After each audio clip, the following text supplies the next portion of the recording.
Assalamualaikum warahmatullahi wabarakatuh. Ketemu lagi di channel Guru Berbagi.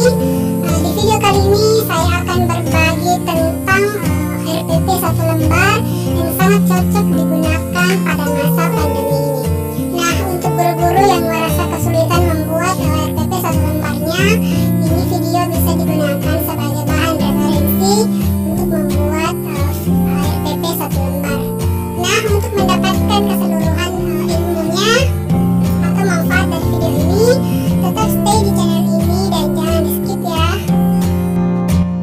Ya, teman-teman, ini adalah contoh RPP 1 lembar yang saya punya, yang sangat cocok digunakan atau diimplementasikan pada saat masa pandemi ini. Bisa kita lihat, yang pertama-tama itu yang harus kita lakukan dalam pembuatan rencana pelaksanaan pembelajaran. Ya, yang pertama-tama kita harus menulis judulnya ya. Kita harus menulis judulnya. Ya, ini adalah judulnya, misalnya rencana pelaksanaan pembelajaran dalam kurung RPP, misalnya RPP 1. Ya, maksudnya RPP 1, RPP yang pertama yang kita buat dalam semester itu. Nah, kemudian setelah itu kita bisa lihat lagi ya, langkah selanjutnya yang harus kita masukkan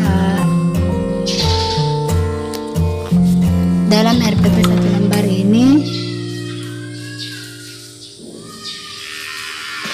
Ya, yang pertama, yang selanjutnya ini ya,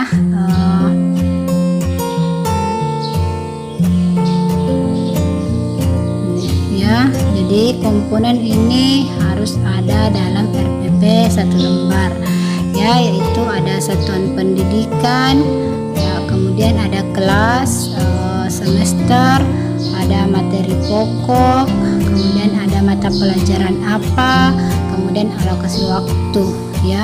Di sini saya perlihatkan satuan pendidikan, misalnya karena ini disusun MGMP oleh MGMP IPS Mamuju Tengah, jadi saya tulis di sini MGMP IPS Mamuju Tengah.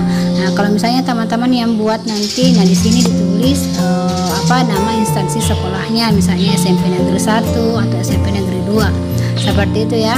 Kemudian kelas dan semester ya, kelasnya kelas berapa, kemudian semesternya semester berapa, kemudian materi pokok. Nah, ini harus tertera materi pokoknya di RPP 1 lembar ini ya. Misalnya di sini saya perlihatkan materi pokoknya adalah letak dan luas benua Asia serta benua lainnya. Nah, kemudian kita lihat yang ini ya, yang alokasi waktu dan mata pelajaran ya. Jadi kita masukkan juga mata pelajaran apa ya. Di sini IPS, kemudian alokasi waktunya 1 kali pertemuan ya. Kemudian setelah itu yang selanjutnya yang harus ada di dalam RPP 1 lembar ini adalah yang pertama ini ya, tujuan pembelajaran ya. Jadi kita masukkan tujuan pembelajarannya. Nah, misalnya ini yang saya paparkan, misalnya tujuannya melalui kegiatan pembelajaran menggunakan model discovery learning yang berbasis modul, peserta didik diharapkan dapat 1. menunjukkan letak benua Asia, 2. menyebutkan pembagian region benua Asia, 3. mengidentifikasi negara-negara yang ada di benua Asia. Nah, jadi ini kita kasih masuk ya. Nanti kalau misalnya yang kita buat misalnya lokasi waktunya 2 kali pertemuan, kemudian tujuan pembelajarannya ya, nanti kita bisa tambah di sini ya. Tapi yang jelasnya RPP itu jadinya 1 lembar ya. Kemudian yang kedua adalah ya, item yang kedua harus ada ini ya, yang bagian B harus ada kegiatan pembelajaran. Nah, kegiatan pembelajaran ini terdiri dari 3 tahap ya. Ada kegiatan pendahuluan, ada kegiatan inti, kemudian ada kegiatan penutup. Nah, coba kita lihat di kegiatan pendahuluan. Nah, yang di kegiatan pendahuluan di sini adalah ya. Jadi di kegiatan pendahuluan di sini ada 3 poin yang kita kasih masuk ya. Jadi yang penting-penting saja ya, supaya cukup 1 lembar. Nah, misalnya yang pertama itu guru mengucapkan salam, ya, berdoa dan menanyakan keadaan siswa serta mengingatkan cara pencegahan COVID-19 ya. Jadi ini sudah sinkron dengan masa pada saat ini. Jadi kita kasih tahu bahwa kita memberitahu kepada siswa ya bagaimana cara pencegahan agar tidak tertular oleh COVID. Nah, di sini kita utarakan pada saat kegiatan pendahuluan poin pertama. Nah, kemudian yang kedua bagian B ya, guru menyampaikan tujuan pembelajaran ya. Jadi ini tadi tujuan pembelajarannya ya, guru nanti menyampaikan ini. Nah, kemudian yang ketiga ya, persepsi dan motivasi tentang interaksi antar negara Asia dan negara lainnya. Jadi ini sebelum masuk pada materi yang akan kita bahas, kita berikan dulu persepsi dan motivasi tentang interaksi antar negara Asia dan negara lainnya ya. Jadi ini kemudian yang kedua, bagian yang kedua atau tahapan yang kedua dari kegiatan pembelajaran ada kegiatan inti. Nah, di kegiatan inti ini ada 4 poin. Kita bisa lihat di sini ada 4 poin yang mesti kita kasih masuk ya.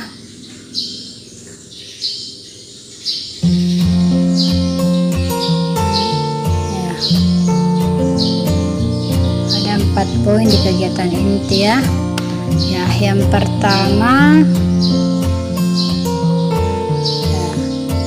kita bisa lihat yang pertama di sini ya, ini guru menjelaskan ya, bagian A, guru menjelaskan interaksi antar negara Asia dan negara lainnya serta kaitannya dengan pandemi COVID-19 ya. Jadi karena RPP 1 lembar ini kita gunakan dalam masa pandemi ini, di masa pandemi ini, jadi setiap kegiatan yang kita gunakan itu diselipkan dengan pandemi COVID ini. Ya, misalnya tadi yang pertama kegiatan pendahuluan kita selipkan di situ guru mengingatkan cara pencegahan COVID-19. Nah, kemudian di kegiatan inti kita selipkan di sini ya kita usahakan ada juga diselipkan tentang COVID-19, tentang masa pandemi ini. Nah, di sini kita lihat bahwa di sini guru menjelaskan interaksi antar negara Asia dan negara lainnya. Nah, kemudian serta kaitannya dengan pandemi COVID-19 ya. Jadi nanti guru-guru ya bisa menyesuaikan misalnya materinya tentang apa, kemudian bisa diselipkan di situ sedikit tentang pandemi COVID-19 ya, agar anak-anak tetap mengerti ya bagaimana itu COVID-19 ya, masa pandemi. Nah, kemudian yang kedua yang bagian B, peserta didik mengamati peta sebaran benua di dunia serta mencari informasi melalui buku paket dan sumber belajar lainnya. Nah, ini adalah kegiatan inti ya. Kemudian yang ketiga, peserta didik merumuskan pertanyaan berdasarkan hal-hal yang ingin diketahui dari hasil pengamatan. Kemudian yang keempat, D, peserta didik diminta mengerjakan LKPD. Jadi ini LKPD-nya sudah masuk ke dalam penugasannya ya. Nah, kemudian yang ketiga ada kegiatan penutup ya. Ada kegiatan penutup di sini, ada 4 poin yang kita kasih masuk. Ada 4 poin yang kita kasih masuk. Ya, yang pertama itu, peserta didik diberikan kesempatan untuk menanyakan hal-hal yang belum dipahami. Kemudian guru memberikan apresiasi kepada siswa yang telah menyelesaikan tugas tepat waktu. Kemudian guru memberikan gambaran tentang materi pada pertemuan selanjutnya. Ya, jadi tetap guru memberikan nanti gambaran bagaimana pertemuan selanjutnya, materinya. Nah, kemudian guru bersama siswa menutup pembelajaran dengan berdoa seperti itu. Kemudian kita masuk di bagian terakhir, ya, bagian C, yaitu penilaian. Ya, yang pertama tadi kan ada tujuan pembelajaran, kegiatan pembelajaran, kemudian yang C adalah penilaian. Nah, kemudian kita bisa lihat di sini di penilaian, ya, sudah tercakup semua. Ya, ada sikap, ada pengetahuan, dan ada keterampilan. Sikapnya kita bisa memasukkan bahwa di sini penilaian tentang kedisiplinan dan tanggung jawab peserta didik dalam mengumpulkan tugas dan mengikuti proses pembelajaran. Itu dari jadi sikapnya. Kemudian pengetahuannya, ya, pemberian tugas. Kemudian keterampilannya, ya, unjuk kerja dalam mengamati gambar atau peta. Jadi ini tugasnya kan tetap disesuaikan dengan materi apa yang kita sampaikan pada pertemuan itu. Ya, kemudian di sini terakhir, ya, ini ada misalnya Mamuju Tengah, bulan berapa, tahun berapa, kemudian mengetahui kepala UPTD, kemudian guru mata pelajaran beserta dengan NIP-nya. Ya, jadi sangat simpel sekali. Ya, ini adalah contoh RPP yang bisa kita gunakan pada masa pandemi ini. Ya, jadi di dalam RPP ini, ya, kita tidak terlepas dari yang namanya mengingatkan kepada siswa atau memberikan pengetahuan kepada siswa. Kita kaitkan mata pelajaran kita dengan COVID-19 seperti itu. Semoga bermanfaat. Wabillahi taufiq wal hidayah. Wassalamualaikum warahmatullahi wabarakatuh.